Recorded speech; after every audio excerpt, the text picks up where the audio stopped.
Just want to do a quick video. This is the trunk lid of the 55 Pontiac. This is where we had the little line.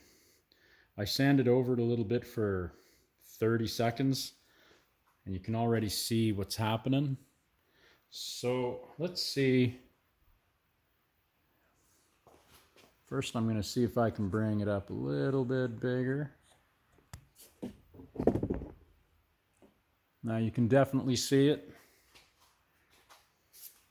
This is just a door block with 400.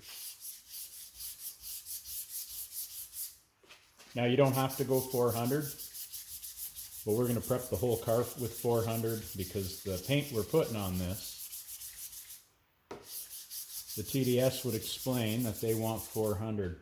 Now I'm not concentrating on the spot we want to fix. I'm going a little bit back and forth because when I put the extra primer here, I went wider and wider and wider, so there's plenty of meat. We're not going to break through, and even if we do, it doesn't mean we can't touch up that spot. Anyway, you saw that in real time.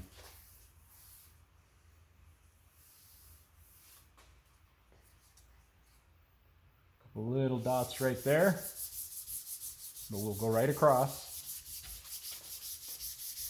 And look, we don't even have to get the car so flat that we need to go right across. This is not one of those cars.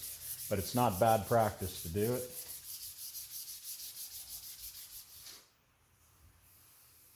And that line is gone, just like that. So when I tell you in the video, there's a line or something, but it's not, you know, crazy. This is what we're talking about right here. Let me give you a close-up. So right up on this, let's go back to original size video. It's hard to focus on it with the sheens and stuff, but right through here we had a hard line because we'd broke through the filler just barely, and what had happened is where we should feather into the old paintwork on the top, we took a little bit too much out, and sometimes when you do that you got to watch because it'll take the filler out and then you stop and it's nice, but if you go a little too far, the hard surface, you know, the old enamel paint or whatever it was, won't sand as nice.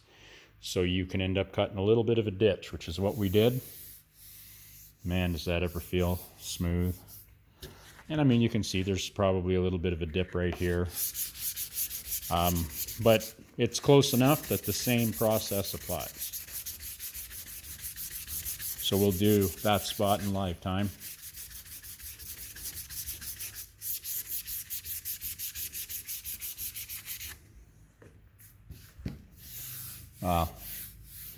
You can see here there's a little bit there and a little bit there. I'm going to keep going across because you want to keep it, you know, level.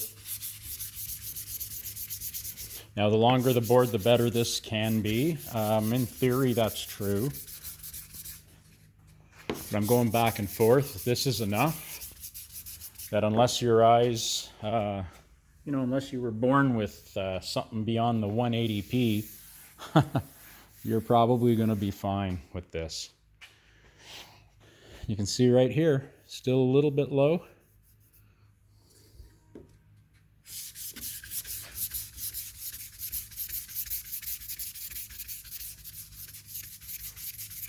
Moving the camera with me, I'm coming down the car because I want to, it's just good practice to keep it even.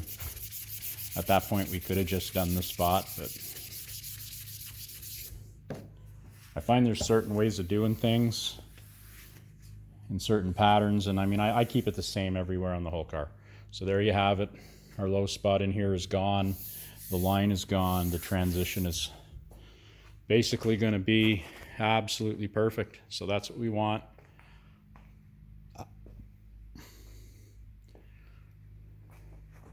We got a real nice crispy body line.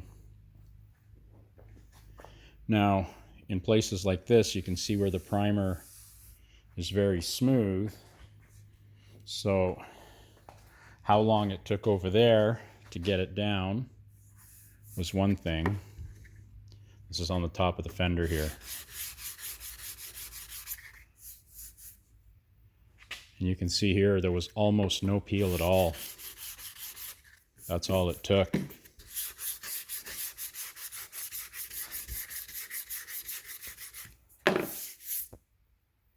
Gone. Most of this could be Scotch Brighted with a red pad and you'd be golden. Now, this was painted yesterday, so this would be the next day, day one. You have 3 days to paint on top of this where you don't have to prime or reprime or sand. Another thing you can do, as long as it's clean, I can't remember if it was for this one, but some of the epoxies will tell you if you want to paint over it and you went past the threshold, sometimes they recommend that you put another quick coat on to make it sticky again. So you could always add another coat, but at that point I'm figuring you might as well just sand it. So we're going to go over the car, we're going to Scotch Brite it. Like here's the fender here on the front. Put my finger down so it'll focus. And I mean, there is orange peel, but wait till you see how tiny that is. It's like almost nothing. Here on the hood. So basically what you feel is the odd little dust nib or overspray nib or something, but there's no real peel that'll go through the paint we're using. Now, it doesn't mean you shouldn't take the time to sand all this down if that's what you want to do and that's what you're comfortable with. Anyway, just wanted to show you that in live time. Our body lines are really happy. There's enough of a slickness to it that I can see a lot of it. On the other hand, I can also take a little bit of wax and grease remover, and I'm going to do that next. I'm basically going to go down the panel, and I'm just going to wipe this all, and it'll give me a minute where I can boot the door of the shop open, and I can go down here, look back, and I can catch any little waves or dents. Now, there won't be much of that, if any, because we've been checking it quite a lot. Now, people say, you know, you can do a body job in 2 weeks and all this other stuff like back in the day. Well, the back in the day standards were quite different, and there's nothing wrong with that. This was done in kind of an old school body job sort of way. The only difference is it had like 70 years worth of past sins and, you know, effery for, you know, because I don't have another word for there, but basically we wanted to get it a little bit smoothed out and decent. We just want a decent, straight looking car, you know, from 10 feet away to car show, essentially.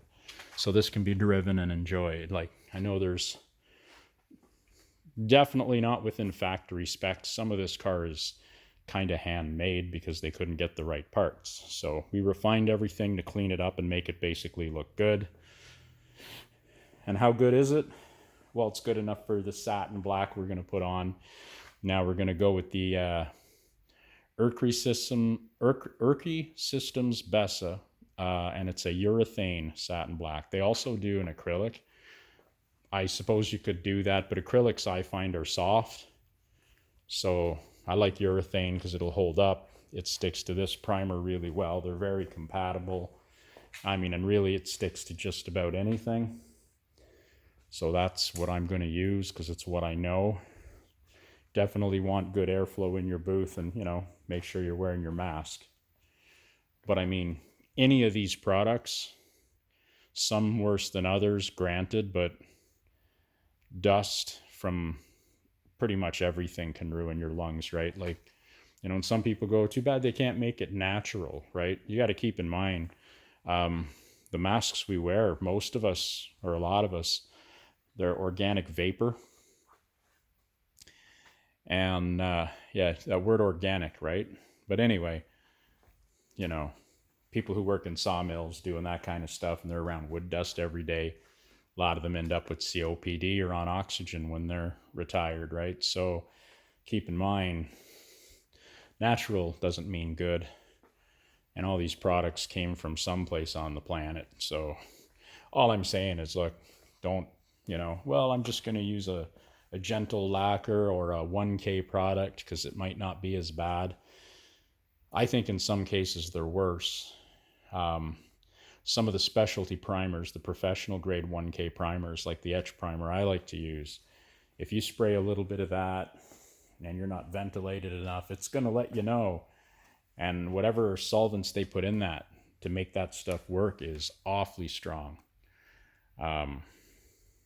So wear your mask and ventilate. It's just that simple, right? Nothing is any better than anything else. Don't breathe in any of this stuff. You saw me do that little bit of sanding here on camera. You know, that wasn't even enough to put dust in the air. Other than where I touched it with my fingers, there's no dust on the trunk beyond that. Let me show you that. Well, my hands are already all dusty, so I guess that's not going to work, but I didn't leave a fingerprint there, so. Anyway, it doesn't matter. The car's going to be clean. My point is, we just showed you that so we could talk on the video. So I'm going to go ahead now, and I'll probably just give the whole car a scuff. I think it's the best thing to do. If there's any little high spots or low spots, I'll find them fairly quickly, and I'll sand them down.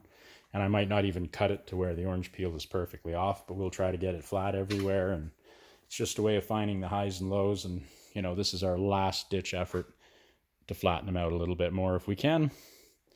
We won't go too crazy. I know where I put a lot of primer versus where I put a little bit less. So now's the time to do it, and then we'll get paint on this thing. Cheers.